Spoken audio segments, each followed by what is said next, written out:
पटेल बृहन मुंबई महानगर पालिका virtual class की ओर से आप सबका हार्दिक स्वागत करता हूं। बच्चों, वैश्विक महामारी के चलते इस वर्ष पठन पाठन का कार्यक्रम प्रभावित हो रहा है। ऐसे में हमारी बृहन मुंबई महानगर पालिका ने प्रत्येक विद्यार्थी तक ऑनलाइन शिक्षण पहुंचाने की व्यवस्था की है। तो आइए बच्चों शुरू करते हैं। तो बच्चों, अपने स्क्रीन पर आप इतिहास और राजनीति शास्त्र कक्षा 9वीं की पाठ्य पुस्तक देख पा रहे हैं। यानी बच्चों, कक्षा 9वीं में यानी स्टैंडर्ड 9th में आज हम पढ़ेंगे इतिहास यानी हिस्ट्री। और बच्चों, आज का पाठ है आर्थिक विकास पार्ट 2, इकोनॉमिक डेवलपमेंट पार्ट 2 आज हम पढ़ने वाले हैं। तो बच्चों, आर्थिक विकास की बात करें, पार्ट 1 में हमने देखा था कि भारत ने किस तरह से मिश्रित अर्थव्यवस्था स्वीकार की। बच्चों, देश की आज़ादी के बाद देश को विकास देना था, तो बच्चों हमने पार्ट 1 में पढ़ा था कि भारत ने किस तरह से मिश्रित अर्थव्यवस्था अर्थात मिक्स्ड इकोनॉमी को अपनाया। बच्चों, इसके बाद हमने पंचवर्षीय योजनाओं के संदर्भ में पढ़ा था, जो 5 ईयर प्लान्स बनाई गई, 5-5 साल की योजनाएं बनाई गई थी। बच्चों, हमने पहली पंचवर्षीय योजना, दूसरी, तीसरी, चौथी, इस तरह से पंचवर्षीय योजनाओं के संदर्भ में देखा, छठी पंचवर्षीय, 7वीं। इसके बाद बच्चों हमने देखा था बैंकों के राष्ट्रीयकरण के संदर्भ में भी हमने देखा था राष्ट्रीयकरण की पृष्ठभूमि और किस तरह से जो है बैंकों का राष्ट्रीयकरण किया था। तो चलिए बच्चों, हमने 20 सूत्री कार्यक्रम, इस प्रधानमंत्री इंदिरा गांधी के 20 सूत्री कार्यक्रम को भी हमने उसकी चर्चा की थी। तो चलिए बच्चों, उसी संदर्भ में आज हम आगे बढ़ेंगे। विकास यानी आर्थिक विकास पार्ट 2, तो इकोनॉमिक डेवलप पार्ट 2 आज अध्ययन करने वाले हैं। तो बच्चों, मैं CS Patel, virtual training centre MCGM Mumbai से। आइए बच्चों आगे बढ़ते हैं। तो बच्चों, क्रम की अगर बात करेंगे, हम इस क्रम में आगे बढ़ेंगे आर्थिक विकास के क्रम में। तो श्रमिकों की समस्या, इश्यूज ऑफ वर्कर्स की हम बात करेंगे। यानी बच्चों, बात करें तो मुंबई में पहली कपड़ा मिल 11 जुलाई 1851 को कावसजी डावर ने शुरू की थी। तो ध्यान रखिए, पूछा जा सकता है मुंबई में पहली कपड़ा मिल, राइट। तो मुंबई में पहली कपड़ा मिल 11 जुलाई 1851 को कावसजी डावर ने शुरू की थी। तो बच्चों, हम जो इश्यूज ऑफ वर्कर्स की बात करेंगे, तो चलिए, मिल की स्थापना हो गई, मिल की शुरुआत हो गई 11 जुलाई 1851, राइट। तो बच्चों, यहाँ पर शुरू हो गई श्रमिकों की समस्याएं भी साथ में शुरू हो गई। तो स्क्रीन पर आप कपड़ा मिल देख पा रहे हैं जिसकी हम चर्चा कर रहे हैं। तो बच्चों, इसके बाद धीरे धीरे दादर, परेल, भाईखला, सिवड़ी, प्रभा देवी और वर्ली में कपड़ा मिलें खुल गई। और बच्चों, यह क्षेत्र गिरड़ गांव के रूप में पहचाना जाने लगा। बच्चों, इसी क्रम की बात करें कि 80 के दशक में श्रमिकों में असंतोष का निर्माण हुआ। तो बच्चों, स्क्रीन पर देख सकते हैं जो असंतोष का कारण था। स्टूडेंट्स, हम आगे समझने का प्रयास करेंगे कि आखिर में ये असंतोष जो फैला उसके कारण। स्क्रीन पर आप देख सकते हैं कि कारखानों में जो श्रमिक थे वो काम करना बंद कर दिए। यानी 80 के दशक की हम बात कर रहे हैं बच्चों। इसके लिए हम समझने का प्रयास करेंगे कि उद्योगों में श्रमिकों के वेतन में वृद्धि हो रही थी, उन्हें बोनस की अधिक राशि मिल रही थी। लेकिन बच्चों, दूसरे क्षेत्रों की बात करें, ऐसी स्थिति थी, लेकिन यहाँ पे ऐसा नहीं हो रहा था। बच्चों, कपड़ा मिल श्रमिकों की तुलना में उन्हें अधिक सुविधाएं प्राप्त हो रही थी, तो ऐसी स्थिति बन रही थी। लेकिन बच्चों देखिए, स्क्रीन पर हम बात कर रहे हैं कि जो 80 के दशक में श्रमिकों में असंतोष की भावना का निर्माण हुआ, जिसका परिणाम स्क्रीन पर आप देख पा रहे हैं, आपको दिखाई दे रहा है। इस बच्चों, 1981 की दिवाली में श्रमिकों को अपेक्षा थी कि उन्हें 20% बोनस मिलेगा। लेकिन बच्चों, इस तरह से श्रमिकों का प्रतिनिधित्व राष्ट्रीय मिल मजदूर संघ कर रहा था। इस संघ ने श्रमिक वर्ग को विश्वास में न लेकर मालिकों के साथ बातचीत की और 8 से 17% बोनस को लेकर समझौता कर लिया। बच्चों, यही थी चिंगारी जिसके कारण असंतोष का निर्माण हो गया। और बच्चों, कुछ श्रमिक डॉक्टर दत्ता सामंत से मिले। उन्होंने डॉक्टर सामंत से नेतृत्व स्वीकारने का निवेदन किया। 65 मिलों के श्रमिक इकट्ठे आए और बच्चों इसके बाद संघर्ष शुरू हो गया और इसके बाद दत्ता सामंत हड़ताल का नेतृत्व करने लगे। 18 जनवरी 1982 में मुंबई में 2.5 लाख मजदूर हड़ताल पर चले गए। तो बच्चों देखिए क्या स्थिति बनी थी 1982 18 जनवरी 1982 को मुंबई में 2.5 लाख मजदूर हड़ताल पर चले गए। तो स्थिति कितनी भयानक थी यहाँ पर आप समझ सकते हैं बच्चों।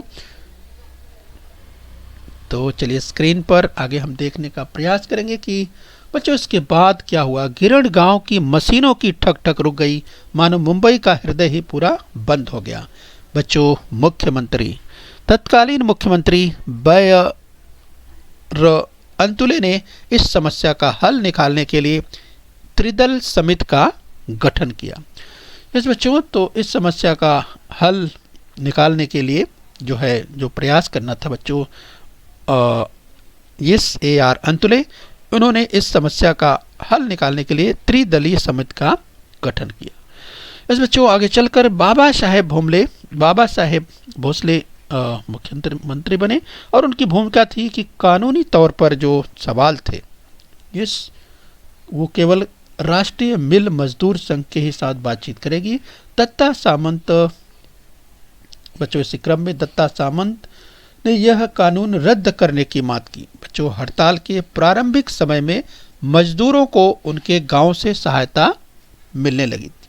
बच्चों शुरू में आप देख सकते हैं कि जब हड़ताल प्रारंभ हुई तो मजदूरों को उनके गांव से सहायता मिलने लगी। प्रारंभ में वे एक दूसरे को सहायता दे रहे थे।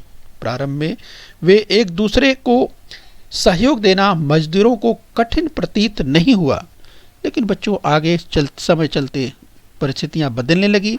विभागों के अनुसार समितियां बनाकर उन्होंने अनाज और सहायता राशि का वितरण भी किया। वाम दलों ने हड़ताल को समर्थन दिया, लेकिन हड़ताल जैसे जैसे खींची जाने लगी यानी आगे बढ़ने लगी, वैसे वैसे मजदूरों में फूट पैदा होने लगी और हड़ताल को 6 महीने पूर्ण हुए। केंद्र सरकार ने हड़ताल को पूरी तरह उपेक्षित किया। मजदूरों ने जेल भरो आंदोलन शुरू कर दिया और सितंबर 1982 में 1.5 लाख मजदूरों का जुलूस महाराष्ट्र विधान सभा पर गया, परंतु विफलता ही हाथ लगी। हड़ताल को 1 वर्ष पूरा हुआ। बच्चों हम बात कर रहे हैं हड़ताल की। तो बच्चों इस तरह से यह पहली हड़ताल थी जो लंबे समय तक चली और बच्चों 1.5 लाख मजदूर जो है बेरोजगार हो गए। तो बच्चों कपड़े की तुलना में पॉलिस्टर को महत्व प्राप्त हुआ।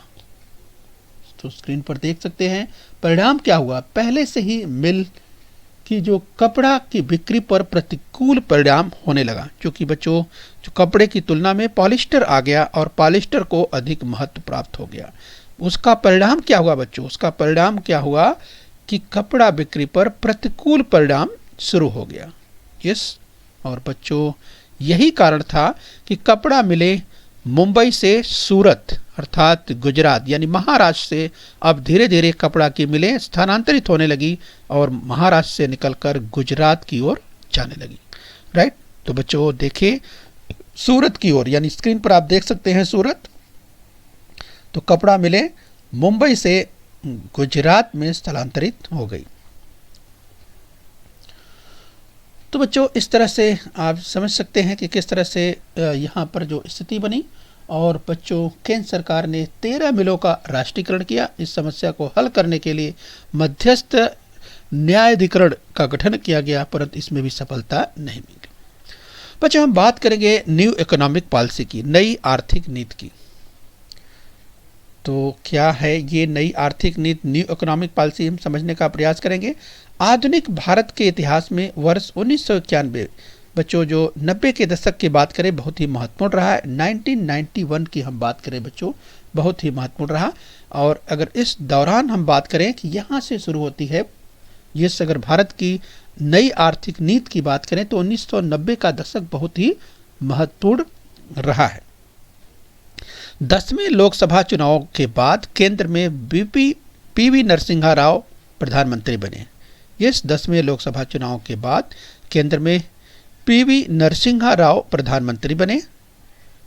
और बच्चों उस समय भारत की आर्थिक स्थिति बड़ी विकट बनी हुई थी। यानी भारत की जो आर्थिक स्थिति थी बहुत ही विकट बनी हुई थी। तो देखिए रुपये का तेजी से अवमूल्यन हो रहा था और रुपया लगातार लुढ़कता चला जा रहा था।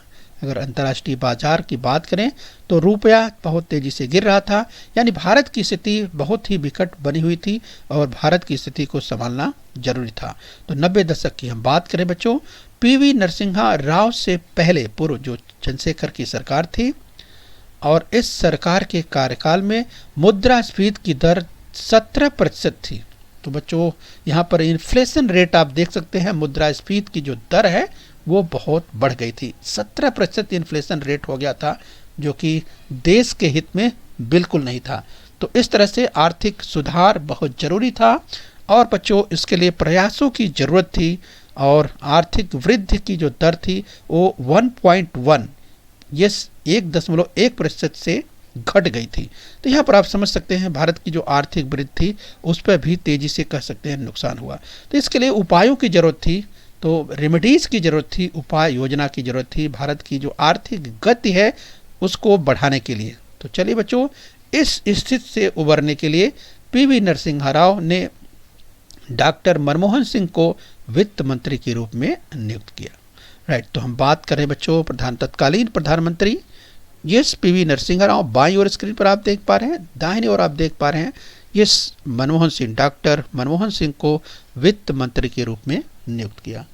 तो यहाँ बच्चों समझ सकते हैं कि किस तरीके से देश की अर्थव्यवस्था को जो है आगे बढ़ाया जाए, और इसके लिए प्रयास जरूरी था। और आखिर में ये प्रयास पीवी नरसिम्हा राव के जो है द्वारा, यानी देश के तत्कालीन प्रधानमंत्री के द्वारा जो प्रयास किए गए उसकी चर्चा हम कर रहे हैं। रेमेडीज की हम बात कर रहे हैं, उपाय योजना की हम बात कर रहे हैं। तो बच्चों यहाँ पर अगर हम बात देखें कि जो हमारे देश की अर्थव्यवस्था की हम बात करें बच्चों, स्थिति ऐसी बनी थी कि केंद्र और राज्य सरकारों के एकत्रित अंतर्गत ऋण का जो सकल आय से अनुपात लगभग 55% हो गया था। बच्चों 1980-81 में विदेशी ऋण 2350 करोड़ डॉलर तक बढ़ गया था। अब यह ऋण 90-91 में 8380 करोड़ डॉलर तक बढ़ गया था। इस समय भारत का विदेशी मुद्रा भंडार केवल 100 करोड़ डॉलर था। तो बच्चों आप सोचिए, भारत का जो विदेशी भंडार था केवल 100 करोड़ डॉलर था। राइट, और ऐसी स्थिति में बच्चों इराक द्वारा कुवैत पर आक्रमण किया गया था और तेल के दाम भी जो बढ़ गए थे। तो भारत के लिए एक विदेशी ऋण खड़ा करना कठिन हो गया था। अनिवासी भारतीयों ने भी विदेशी मुद्रा में किया हुआ अपना निवेश निकालना शुरू कर दिया था। तो बच्चों भारत की स्थिति बहुत ही विकट थी। ऐसे में उपाय योजना की जरूरत थी, रेमेडीज की थी, और यहाँ पर परिवर्तन की जरूरत थी। तो बच्चों यहाँ पर आप देख सकते हैं कि किस तरीके से जो हम आगे देखेंगे कि आखिर में क्या क्या उपाय योजनाएं की गई। तो बच्चों यहाँ पर अगर हम बात करें सुधार की, तो डॉक्टर मनमोहन सिंह ने त्रुटि सुधार उपाय योजना जिसे करेक्टिव मेजर्स बच्चों बनाई, स्थितियों में परिवर्तन प्रारंभ हुआ। उन्होंने विदेशी निवेश पर प्रतिबंध हटा दिया। तो सबसे पहले बच्चों जो भारत का विदेशी निवेश था, जो फॉरेनर्स इन्वेस्टमेंट करते थे बच्चों, उस पे से जो प्रतिबंध था उस प्रतिबंध को हटा दिया, और इसलिए अब जो है वो फॉरेनर यानी जो विदेशी निवेश था, फॉरेन इन्वेस्टमेंट था, वो तेजी से बढ़ने लगा। तो बच्चों इस तरह से उद्योग में प्रचलित अनुज्ञप्त प्रणाली जिसे लाइसेंस सिस्टम कहते हैं बच्चों, ये उसमें काफ़ी ढील दी गई और केवल 18 उद्योगों तक सीमित रखा गया। राइट, इस तरीके से जो परिवर्तन थे, उद्योग क्षेत्र में प्रचलित अनुज्ञप्त प्रणाली थी उसमें केवल 18 उद्योगों तक ही उसे सीमित कर दिया गया। बच्चों सार्वजनिक उद्योगों के क्षेत्र में जो लाभ घटता जा रहा था और श्रमिकों की कार्यक्षमता प्रभावित हो रही थी, इसे ध्यान में रख करके बच्चों सार्वजनिक उद्योग क्षेत्र निजी उद्योग क्षेत्र के लिए खोल दिए गए। शेयर बाजार पर नियंत्रण लाने के लिए 1992 में हम देखेंगे कि किस तरह से जो प्रयास किया गया उसकी बात करेंगे। सार्वजनिक क्षेत्र उद्योग जो है निजी क्षेत्र उद्योग के लिए खोल दिए गए क्योंकि लगातार घाटा हो रहा था। राइट, तो हम जो बात कर रहे थे ये securities and exchange board of India, SEBI, भारतीय प्रतिभूति और विनिमय बोर्ड की बात करें बच्चों, तो यहाँ पर ये 1992 में सेबी अर्थात securities and exchange board of India इसका गठन किया और नेशनल स्टॉक एक्सचेंज का जो है संगणकीकरण अर्थात उस कंप्यूटरकरण कह सकते हैं, संगणकीकरण। तो बच्चों उसे कंप्यूटरीकृत किया गया, मंदी के संकट को दूर करने को वरीयता दी जाने लगी। इस तरह से सुधारों की अगर बात करें बच्चों, रेमेडीज की बात करें, उपाय योजनाओं की बात करें, तो तेजी से कार्य किया जाने लगा। तो बच्चों फॉरेन इन्वेस्टमेंट बढ़ा। यस, अब धीरे धीरे अर्थव्यवस्था में सुधार होने लगा। जो अर्थव्यवस्था तेजी से लुढ़क रही थी, अब उसमें से विदेशी निवेशक भी आए और अर्थव्यवस्था ने धीरे धीरे रफ्तार पकड़ना शुरू कर दी। डॉक्टर मनमोहन सिंह ने अपने प्रथम वित्त मंत्री के पद के कार्यकाल में भारत के विदेशी निवेश में वृद्धि हुई। राइट, तो यहाँ पर आप देख सकते हैं कि बैंक ऑफ इंग्लैंड में गिरवी रखा जो अपना सोना था बच्चों, जो स्वर्ण था, जो बैंक ऑफ इंग्लैंड में गिरवी रखा गया था, उस सोने को, उस गोल्ड को लाना जरूरी था और इसके लिए वो प्रयास करके लाया भी गया। वर्ल्ड ट्रेड ऑर्गेनाइजेशन, बच्चों अगर बात करें WTO, वर्ल्ड ट्रेड ऑर्गेनाइजेशन की हम बात करें, यस, तो चलिए वर्ल्ड ट्रेड ऑर्गेनाइजेशन की बात कर रहे हैं। WTO यानी बच्चों वर्ल्ड ट्रेड ऑर्गेनाइजेशन की बात करें तो भारत ने वर्ष 1995 में वर्ल्ड ट्रेड ऑर्गेनाइजेशन का सदस्य स्वीकार किया। यस, 1995 में भारत ने वर्ल्ड ट्रेड ऑर्गेनाइजेशन का सदस्यत्व स्वीकार किया। यस, ध्यान रखिए 1995 WTO। तो इस तरह से भारत ने 1995 वर्ल्ड ट्रेड ऑर्गेनाइजेशन का सदस्य जो था वो स्वीकार किया। यस, वर्ल्ड ट्रेड ऑर्गेनाइजेशन का सिंबल आप स्क्रीन पर देख पा रहे हैं, ये इसका लोगो है दाहिनी ओर स्क्रीन पर जो देख पा रहे हैं। तो बच्चों इसका उद्देश्य था कि अलग अलग देशों के बीच चलने वाले व्यापार को मुक्त बंधन रहित बनाना, अंतर्राष्ट्रीय मुक्त व्यापार में बाधा बनने वाले और भेदभाव उत्पन्न करने वाले कानून और नियमों, बंधनों को, नीतियों को समाप्त कर देना। इस तरह से वैश्विक व्यापार का विधिवत बहुपक्षीय व्यवस्था द्वारा नियमन करना। राइट, तो आगे हम देखने का प्रयास करेंगे बच्चों। अगर हम वर्ल्ड ट्रेड ऑर्गेनाइजेशन WTO की बात कर रहे हैं तो बच्चों WTO के अस्तित्व में आने के पूर्व गैट, यस बच्चों ध्यान रखिए, WTO अर्थात वर्ल्ड ट्रेड ऑर्गेनाइजेशन के अस्तित्व में आने के पूर्व गैट अर्थात general agreement on tariffs and trade, GATT, बहुत चर्चित नाम है। यस, ये अस्तित्व में था बच्चों, ध्यान रखिए हम इसकी बात कर रहे हैं। तो GATT अक्सर परीक्षा में पूछा भी जाता है। GATT का फुल फॉर्म, G से जनरल, A से एग्रीमेंट ऑन और T से टैरिफ्स एंड और T से ट्रेड, GATT। राइट, ध्यान रखिए general agreement on tariffs and trade. इस तरह से जो GATT अर्थात जो गैट का फुल फॉर्म है, ध्यान रखिए पूछा जा सकता है, general agreement on tariffs and trade.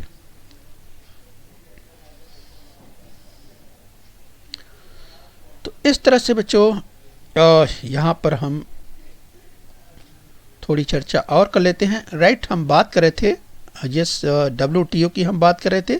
तो इस तरह से बच्चों विश्व व्यापार संगठन के नियम, प्रावधान, अनुदान, आयात निर्यात, विदेशी निवेश, संरक्षित क्षेत्र, कृषि, तकनीकी, विज्ञान और सेवाओं की अगर बात करें इससे संबंधित है। और भारत के सदस्य बनने के बाद बिजली, जल, परिवहन, शिक्षा और स्वास्थ्य क्षेत्रों की बड़ी शीघ्रता से इसमें व्यापारीकरण हुआ। और इस तरह से बच्चों विश्व व्यापार संगठन के चलते हुए अगर भारत की बात करें, भारत ने आगे चल करके दक्षिण एशियाई व्यापार प्रधानता अनुबंध, south Asia yes preferential trading agreement जिसे SAPTA यस उस पर हस्ताक्षर किए। और इस तरह से भारत ने सार्क देशों के साथ विभिन्न वस्तुओं के आयात पर लगे प्रतिबंध को हटा दिया, आयात शुल्क में छूट दी, भारत के बीमा क्षेत्र निजी और विदेशी निवेश के लिए खोल दिए। इस तरह से बच्चों भारत जो है अगर वैश्वीकरण के दौड़ की बात करें तो उस क्षेत्र में भारत जो है तेजी से आगे बढ़ने लगा। राइट, तो चलिए बच्चों अब हम अभ्यास कर लेते हैं यहाँ पे। तो चलिए स्क्रीन पर आपके पास बच्चों यस उचित विकल्प चुनना है। जैसे 1 जुलाई 1975 को 20 सूत्रीय कार्यक्रम की घोषणा टेस्ट ने किसने की? राइट, तो बच्चों यस 20 सूत्रीय कार्यक्रम की चर्चा हमने शुरू में ही की थी। तो 4 विकल्प आपके पास हैं, पंडित नेहरू, दूसरा है लाल बहादुर शास्त्री, तीसरा विकल्प है इंदिरा गांधी, चौथा विकल्प है पीवी नरसिम्हा राव। राइट बच्चों, याद कीजिए 1 जुलाई 1975 को 20 सूत्रीय कार्यक्रम किसके द्वारा घोषित किया गया था। ये 4 विकल्प आपके पास हैं, तो मुझे लगता है आपको याद आ गया होगा। यस, तो उस समय तत्कालीन प्रधानमंत्री 1 जुलाई 1975 इंदिरा गांधी, तो इंदिरा गांधी ने 20 सूत्रीय कार्यक्रम घोषित किया था। तो चलिए बच्चों, याद रखिए इसे, आगे बढ़ेंगे इसी क्रम में।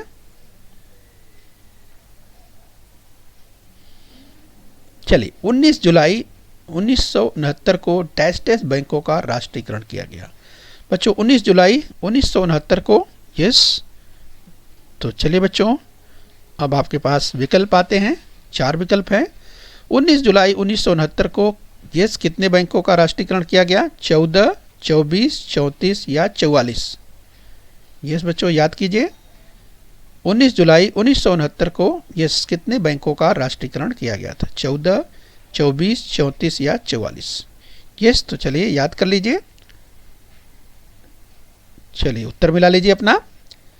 तो यस, तो 14, 19 जुलाई 1969 को 14 बैंकों का राष्ट्रीयकरण किया गया। यस बच्चों, तो चलिए इसी क्रम में और आगे बढ़ेंगे। बच्चों निम्न में से अर्थात निम्नलिखित में से असंगत जोड़ी पहचानना है और उसे लिखना है। अब जरा ध्यान से देखिए, इसमें असंगत पूछा जा रहा है। तो पहला देखिए, कावस जी डावर इस्पात का कारखाना, डॉक्टर दत्ता सामंत मिल मजदूरों का नेतृत्व, नाम लोखंडे मिल मजदूरों की छुट्टी, नारायण सुर्वे कविताओं द्वारा श्रमिकों का जीवन दर्शन। तो बच्चों याद कीजिए, इसमें 4 जो दिए हैं बाईं ओर और 4 उनके सामने दिया हुआ है। यस, तो इनका संबंध, जैसे कावस जी डावर इस्पात का कारखाना, मुझे लगता है कि आपको याद आ रहा होगा। डॉक्टर दत्ता सामंत मिल मजदूरों का नेतृत्व, नाम लोखंडे मिल मजदूरों की छुट्टी और नारायण सुर्वे कविताओं द्वारा श्रमिकों का जीवन दर्शन। तो बच्चों आपको याद आ गया होगा।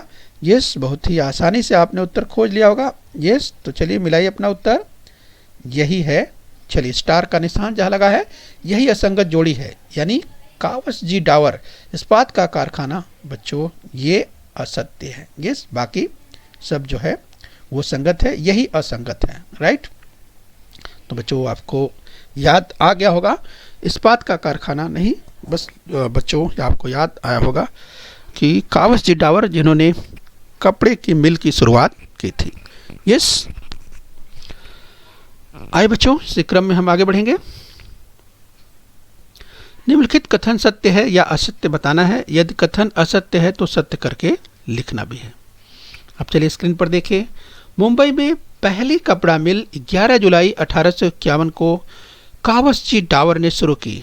चलिए बच्चों, मुझे लगता है कि आपको याद आ गया होगा, 11 जुलाई 1851 को यस पहली कपड़ा मिल 11 जुलाई 1851 को कावस जी डावर ने शुरू की। तो बच्चों याद कीजिए, यस आपको मुझे लगता है याद आ गया होगा, ये कथन बिल्कुल सत्य है। मुंबई में पहली कपड़ा मिल 11 जुलाई 1851 को कावस जी डावर ने शुरू की, ये कथन बिल्कुल सत्य है। तो चलिए बच्चों इसी क्रम में हम और आगे बढ़ेंगे। आइए स्क्रीन पर और एक कथन देखते हैं। चलिए, निम्नलिखित कथन सत्य है या असत्य बताना है, यदि कथन असत्य है तो उसे सत्य करके लिखना है। यस बच्चों, 18 जनवरी 1928 को मुंबई में 2.5 लाख मजदूर हड़ताल पर चले गए। याद कीजिए बच्चों, 18 जनवरी 1928। तो सोचिए कि क्या ये कथन सत्य है। आप याद कीजिए, हम आपको पॉइंटर की मदद से पॉइंट आउट करते हैं। यस, यहाँ दिया हुआ है 18 जनवरी 1928। याद कीजिए 18 जनवरी 1928, क्या ये कथन सत्य है? मुझे लगता है आपको याद आ गया होगा, इसकी चर्चा हमने की थी। यस, तो बच्चों ना उत्तर मिलाइए। यस, तो ये कथन असत्य है। 18 जनवरी 1928 नहीं, 18 जनवरी 1982।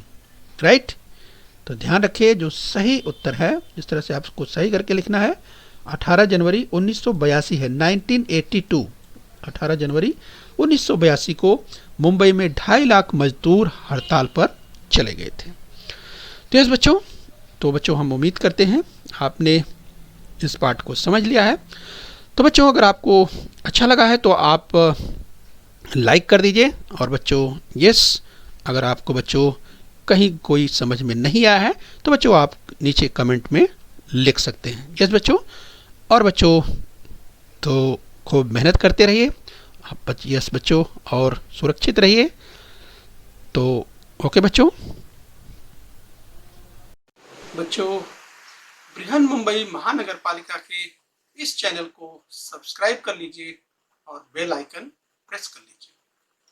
तो बच्चों, हम उम्मीद करते हैं यहाँ तक आपने समझ लिया है। आगे फिर मिलेंगे। आज के लिए इतना ही। Thank you very much.